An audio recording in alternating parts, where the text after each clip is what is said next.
ভারত বর্তমান পৃথিবীর সবচেয়ে ধর্মান্ধ বর্বর মুসলিম বিদ্বেষী একটি কট্টর হিন্দু রাষ্ট্র। এই ধর্মান্ধতার বর্বরতা নতুন কিছু নয়। ভারত নামক রাষ্ট্রটির জন্মের আগে থেকেই অন্য ধর্মের মানুষের উপর শুরু হয়েছিল অবর্ণনীয় নির্যাতন।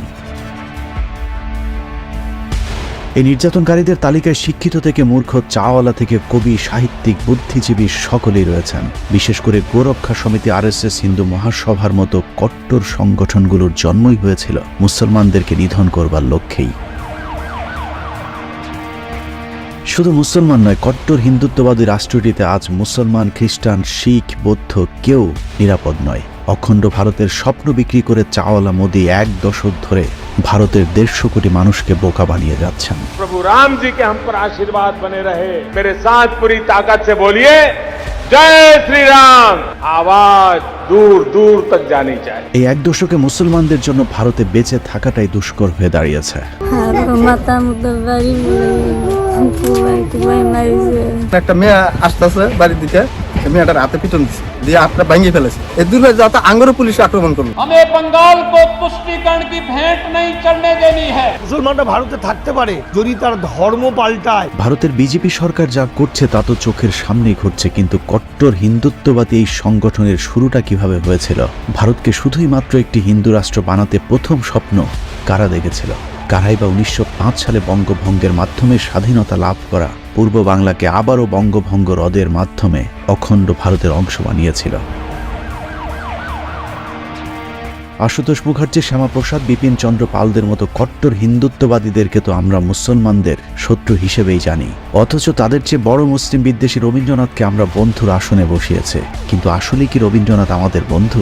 But my mission is to urge for a worldwide commerce of heart and mind. কোনো সন্দেহ নেই রবীন্দ্রনাথ একজন ভালো লেখক, সেই সাথে অন্যের সাহিত্য চুরি করে নিজের বলে চালিয়ে দেওয়া তার লেখালেখিরই অংশ বিশেষ।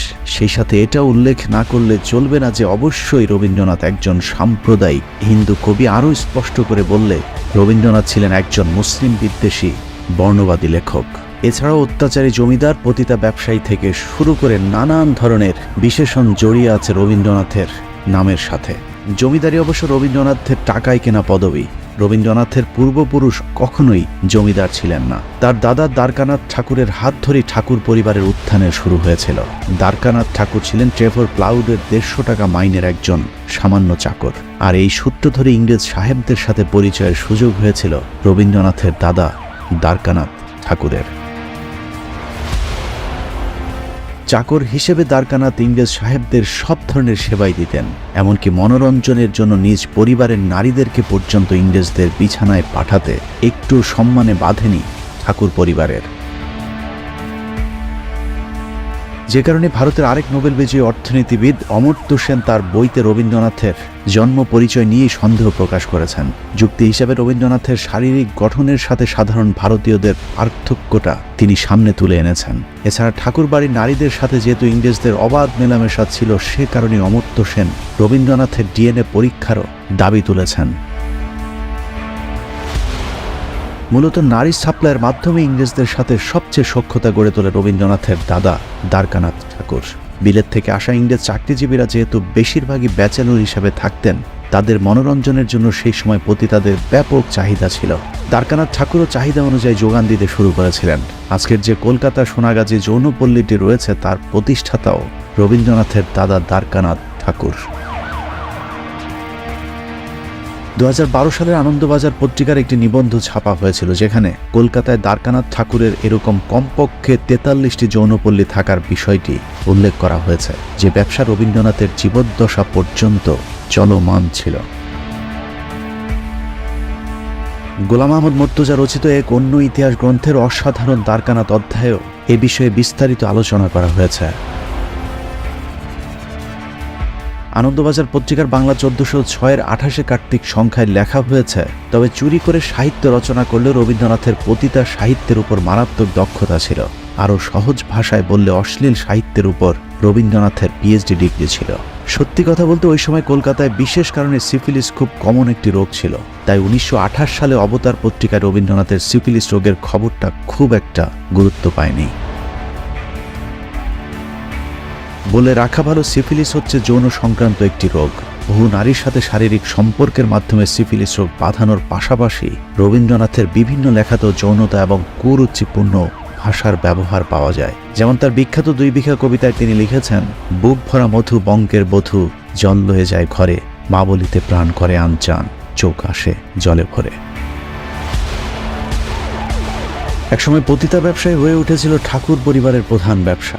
এছাড়া পতিতালয়ে আসা খদ্দেরদের চাহিদার কারণে মদ এবং আফিমের ব্যবসাটাও জমজমাট হয়ে উঠেছিল কলকাতায়। ঠাকুর বাড়িতে মদ আর আফিম এতটাই সহজলভ্য হয়েছিল যে রবীন্দ্রনাথের সাথে পরকীয়ার জেরে তার যে বৌদি আত্মহত্যা করেছিল, সেই কাদম্বরী দেবী অতিরিক্ত আফিম খেয়ে আত্মহত্যা করেছিল। উইকিপিডিয়াতেও তার মৃত্যুর কারণ হিসেবে অতিরিক্ত আফিম খাবার কথা বলা হয়েছে। কাদম্বরীকে রেখে রবীন্দ্রনাথের বিয়ে করার বিষয়টি তার বৌদি কোনোভাবেই মেনে নিতে পারেনি, যে কারণেই দেবরের বিয়ের মাত্র 4 মাসের মাথায় তিনি আফিম খেয়ে আত্মহত্যা করেছিলেন। যাই হোক, মদ, আফিম আর পতিতা ব্যবসার টাকাতেই একের পর এক ব্যবসার জমিদারি কিনতে থাকে দ্বারকানাথ ঠাকুর। বিদেশি বাবুদের মনোরঞ্জনের বিনিময়ে কামানোর টাকায় ফুলে ফেপে ঠাকুর পরিবার খোলস পাল্টে হয়ে যায় জমিদারের বংশধর। অনৈতিক উপায়ে উপার্জিত টাকায় জমিদারি লাভ করবার পর প্রজাদের পিষে মারতেও ছাড়েনি ঠাকুর পরিবার। শচীন্দ্র অধিকারী শিলাইদহ রবীন্দ্রনাথ বইয়ের তথ্য অনুযায়ী পূর্বপুরুষদের মতো রবীন্দ্রনাথ নিজেও অত্যন্ত নিষ্ঠুর একজন জমিদার ছিলেন। অন্যান্য জমিদারেরা প্রজাদের কাছ থেকে একবার খাজনা আদায় করলেও রবীন্দ্রনাথ 1894 সালে ঘোষণা দেন তার প্রজাদেরকে বছরে 2 বার খাজনা দিতে হবে। জমির খাজনার পাশাপাশি কালী পূজায় বাধ্যতামূলক প্রজাদেরকে খাজনা দিতে বাধ্য করা হয়। যদিও তার জমিদারিতে বসবাস করা বেশিরভাগ প্রজাই ছিলেন মুসলমান, তারপরেও তাদেরকে পুজোর চাঁদা দিতে বাধ্য করা হতো। প্রজা বিদ্বেষী রবীন্দ্রনাথের লেখালেখিতেও জাতি ধর্মের বিদ্বেষ স্পষ্টভাবে পরিলক্ষিত হয়েছে। শুধুমাত্র মুসলমানদের ধর্মকে ছোট করবার জন্য তিনি অসংখ্য গল্প, কবিতা এবং উপন্যাস লিখে গেছেন। রবীন্দ্রনাথের সমস্যা পুরানো কাবলিওয়ালা গল্পে মুসলমানদের জারজ, চোর, খুনি হিসাবে উপস্থাপন করা হয়েছে। দুরাশা গল্পে একজন মুসলিম নারীকে বিকৃতভাবে উপস্থাপন করে দেখানো হয়েছে। হিন্দু ধর্ম এবং ব্রাহ্মণদের প্রতি মুসলিম নারীর চরম আকর্ষণ রয়েছে। রবীন্দ্রনাথ তার বিখ্যাত প্রবন্ধ বীরগুরুতে লিখেছেন, দেবদত্ত সকলেই নিজের উপাসনা প্রচলিত করতে চায়। গোরখনাথ, রামানন্দ প্রভৃতি ধর্মমতের প্রবর্তকেরা নিজে নিজে এক একটা পন্থা বাহির করিয়া গিয়াছেন। ঈশ্বরের কাছে প্রার্থনা করিবার সময় মোহাম্মদ নিজেও নাম উচ্চারণ করিতে আদেশ করিয়া গেছেন। এভাবেই তিনি মুসলমানদের কালেমা নিয়েও কটাক্ষ করেছেন। মুসলিম বিদ্বেষ সরাতে গিয়ে তিনি লিখেছেন, জবনদের মুখে আল্লাহু আকবার ধ্বনি আসছে, আর অন্যদিকে আর্য যোদ্ধারা হিন্দুস্তান রক্ষা করতে তাদের বিরুদ্ধে যুদ্ধ করছে। জবন শব্দের অর্থ হল বর্বর, অর্থাৎ মুসলমানেরা বর্বর আর ছাই ভস্যমাখা গোমূত্র খাওয়া বাহিনী। হিন্দুরাই হলো ভারতের আর্য জাতি। প্রায়শ্চিত্ত নাটকের একটি উক্তিতে বলা হয়েছে, খুন করাটা যেখানে ধর্ম সেখানে না করাটাই পাপ। যে মুসলমান আমাদের ধর্ম নষ্ট করেছে তাদের যারা মিত্র তাদের বিনাশ না করাই অধর্ম। অর্থাৎ রবীন্দ্রনাথের মূল যুদ্ধটাই ছিল মুসলমানদের বিরুদ্ধে। শাহবাগীদের পছন্দের অসাম্প্রদায়িক কবি রবীন্দ্রনাথ লিখেছেন, বেদ ব্রাহ্মণ রাজা ছাড়া আর কিছু নাই ভবে পুজো করিবার। অর্থাৎ পৃথিবীতে একমাত্র ধর্ম হলো ব্রাহ্ম ধর্ম। এই হচ্ছে রবীন্দ্রনাথের অসাম্প্রদায়িকতার নমুনা। বঙ্কিমচন্দ্র এবং রবীন্দ্রনাথের বিরুদ্ধে তাদের সমকালীন লেখকরাও সাম্প্রদায়িকতার অভিযোগ তুলেছিলেন। অভিযোগের প্রেক্ষিতে রবীন্দ্রনাথ বলেছিলেন, মুসলমান বিদ্বেষ বলিয়া আমরা আমাদের জাতীয় সাহিত্য বিসর্জন দিতে পারি না। মুসলমানদের উচিত নিজেদের জাতীয় সাহিত্য নিজেদেরই সৃষ্টি করা। কবরী মুসলিম বিদ্বেষের আরও একটি নমুনা। মরহুম মোতাহার হোসেন চৌধুরী শান্তিনিকেতনে রবীন্দ্রনাথ ঠাকুরকে একবার জিজ্ঞেস করেছিলেন, আপনার লেখা ইসলাম এবং বিশ্বনবী সম্পর্কে কোনো রচনা নেই কেন? উত্তরে কবি বলেছিলেন, কোরআন পড়তে শুরু করেছিলাম, কিন্তু বেশি দূর এগোতে পারিনি, তোমাদের রাসূলের জীবন চরিত্র ভালো লাগেনি। রবীন্দ্রনাথের পুরো সাহিত্য জীবনের কোথাও হিন্দু বা ব্রাহ্ম ধর্ম ছাড়া অন্য কোনো ধর্মের প্রতি সম্মান জানিয়ে কোনো লেখা নেই। অনেকেই বলে থাকেন রবীন্দ্রনাথ ঠাকুর নাকি ব্রিটিশদের বিরোধিতা করেছিলেন, কিন্তু বাস্তবে তিনি ব্রিটিশ সরকারের পদলেহনকারী একজন বুদ্ধিজীবী ছিলেন। ব্রিটিশ রানীর 5 তিনি তার নোবেল পুরস্কার বাগিয়েছিলেন। এমনকি ব্রিটিশ বিরোধী আন্দোলনে মুসলমানেরা সবচেয়ে বেশি তৎপর থাকায় তিনি তার লেখায় বিভিন্ন সময় মুসলমানদের সমালোচনা করেছেন। রবীন্দ্রনাথ তার কণ্ঠরোধ প্রবন্ধে লিখেছেন, কিছুদিন হইল একদল ইতর শ্রেণীর অবিবেচক মুসলমান কলকাতার রাজপথে লোস্টন হস্তে উপদ্রবের চেষ্টা চালিয়ে যাচ্ছে। তাদের মধ্যে বিস্ময়ের ব্যাপার হলো উপদ্রবের মূল লক্ষ্যটা ইংরেজদের প্রতি। তাদের শাস্তিও যথেষ্ট হইয়াছিল। প্রবাদে আছে, ইটটি মারিলে পাটকেলটি খাইতে হয়, কিন্তু মূরগণ ইটটি মারিয়া পাটকেলের অপেক্ষা অনেক শক্ত শক্ত জিনিস খাইয়াছিল। এখানে মুসলমানদেরকে তিনি মূর বলে কটাক্ষ করেছেন। রবীন্দ্রনাথকে নিয়ে যতই সমালোচনা করা হোক, তারপরেও তিনি একজন প্রতিভাবান লেখক ছিলেন, এতে কোনো সন্দেহ নেই। কিন্তু তার প্রতিভার অধিকাংশই তিনি অন্যের লেখা চুরি করবার কাজে লাগিয়েছিলেন। খোদ যে লেখার জন্য রবীন্দ্রনাথ নোবেল পুরস্কার পেয়েছিলেন, সেখানেও রয়েছে চুরি। 1913 সালে রবীন্দ্রনাথ যে নোবেল পুরস্কারটি পেয়েছিলেন, সেটা আসলে গীতাঞ্জলির জন্য নয়, বরং গীতাঞ্জলির ইংরেজি অনুবাদ সং অফারিংসের জন্য।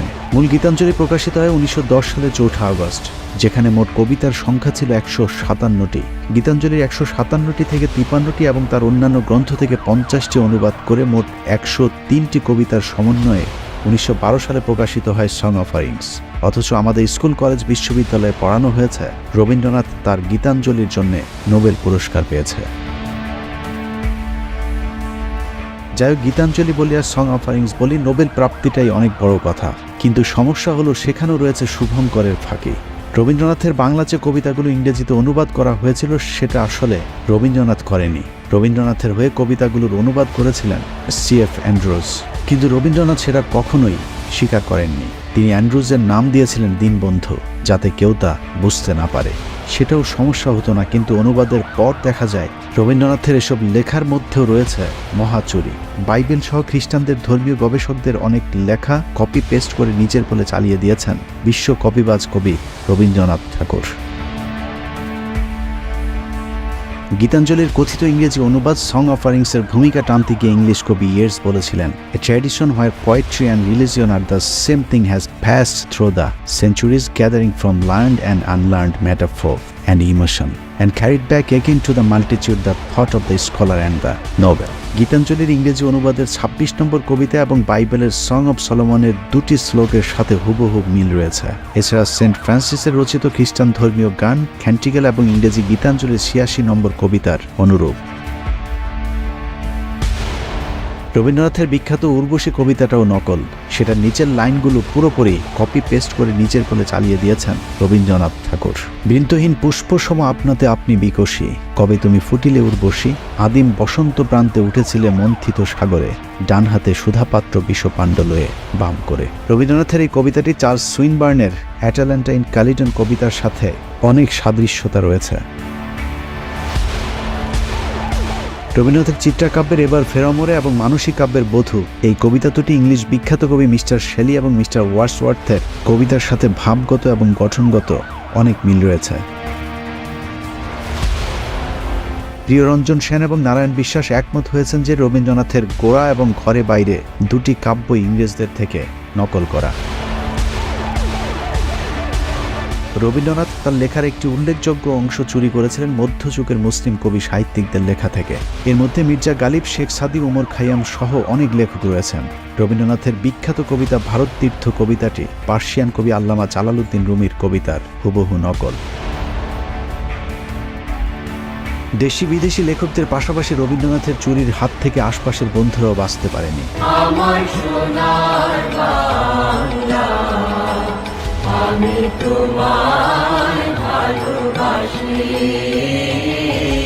বাংলাদেশের জাতীয় সঙ্গীত আমার সোনার বাংলা গানের সুর রবীন্দ্রনাথ চুরি করেছিলেন তার বন্ধু গগন হরকরার আমি কোথায় পাবো তারে গান থেকে। আমি কোথায় পাবো তারে, আমার মনের মানুষ যে রে।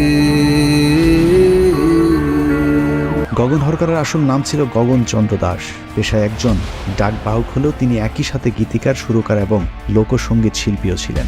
শিলাইদহে রবীন্দ্রনাথের সাথে একসাথে সঙ্গীত চর্চা করতেন গগন হরকরা। অথচ তার কাছ থেকে রবীন্দ্রনাথ যে তোমায় ছাড়ে ছাড়ুক ও আমার সোনার বাংলা গান দুটির সুর চুরি করেন। যে তোমায় ছাড়ে ছাড়ুক আমি তোমায় ছাড়বো না মা।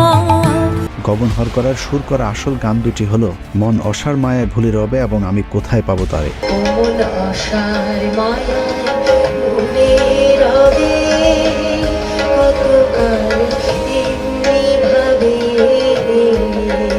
কোথায় পাবো তারে, আমার মনের মানুষ যে রে। মজার বিষয় হলো রবীন্দ্রনাথ বাংলাদেশ এবং ভারত দুই দেশেরই জাতীয় সঙ্গীতের রচয়িতা এবং যথারীতি তিনি দুই দেশের জাতীয় সঙ্গীত রচনাতেই 2 নম্বরই করেছেন।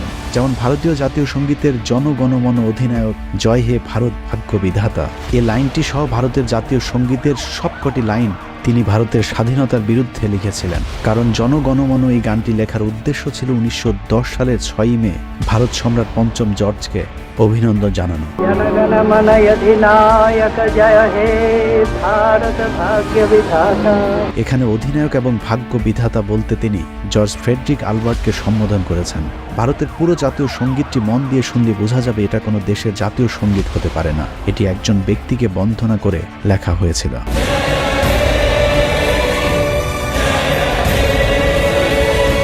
জাতীয় সঙ্গীতের মাঝের অংশে রবীন্দ্রনাথ লিখেছেন, অহরহ তব আহ্বান প্রচারিত, শুনি তব উদারবাণী হিন্দু বৌদ্ধ শিখ জৈন পার্শ্বিক মুসলমান খ্রিস্টানি, পূর্ব পশ্চিম আসে তব সিংহাসন পাশে। হিন্দু মুসলমান খ্রিস্টান সবাইকে পঞ্চম জর্জের সিংহাসনের পাশে দাঁড় করিয়ে রবীন্দ্রনাথ তার ফায়দাটা ঠিকই লুপে নিয়ে মূলত এই গানে পঞ্চম জর্জকে ভারতের ভাগ্য বিধাতা উপাধি দেওয়ার মাধ্যমেই 3 বছরের মাথায় রবীন্দ্রনাথ প্রথম নন ইউরোপিয়ান হিসেবে নোবেল পুরস্কারে ভূষিত হন।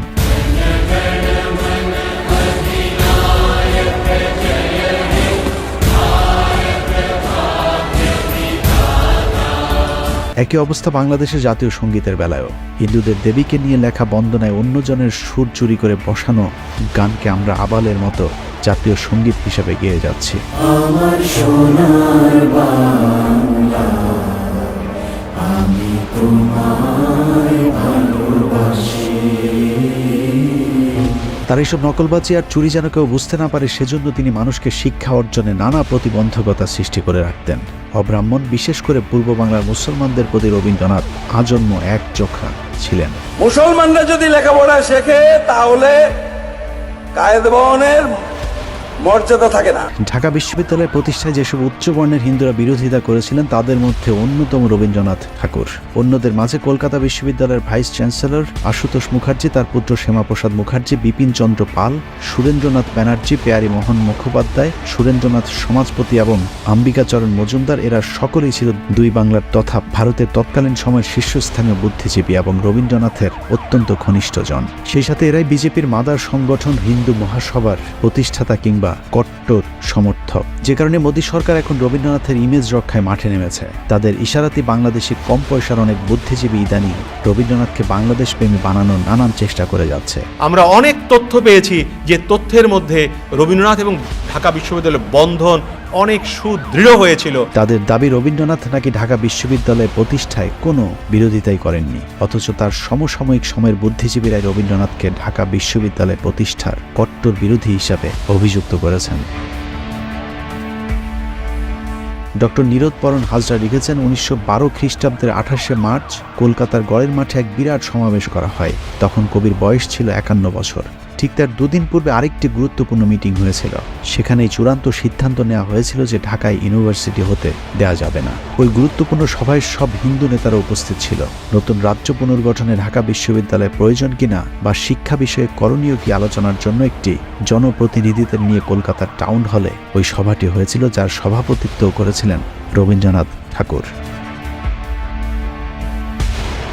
একই অভিযোগ করেছেন নীরদচন্দ্র চৌধুরী। তিনি লিখেছেন, 1912 সালে 28শে মার্চ কলকাতার গড়ের মাঠে ঢাকা বিশ্ববিদ্যালয় প্রতিষ্ঠার বিরুদ্ধে হিন্দুরা যে প্রতিবাদ সভা করেছিল সেখানে স্বয়ং রবীন্দ্রনাথ ঠাকুর নিজে সভাপতিত্ব করেছিল।